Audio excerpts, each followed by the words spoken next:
అరే పొద్దుగాలలేసి గింత తనం గినం చేసి జర కుర్తా పైజామేసి గింత పొట్టు బోనం పెట్టి మనము దుల్పెడిపోదామా గణేశుని ఎత్తుకొనుతామా మనము దుల్పెడిపోదామా గణేశుని ఎత్తుకొనుతామా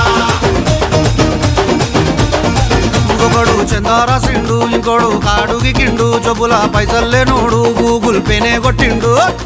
అరే మనమేం చేద్దాం రా అరే మెడలు మెరమెర మెరుస్తున్నాయి బే మార్వడి దుకాన్ పోదాం రా గొలుసులు గిరివి పెడదాం రా మార్వడి దుకాన్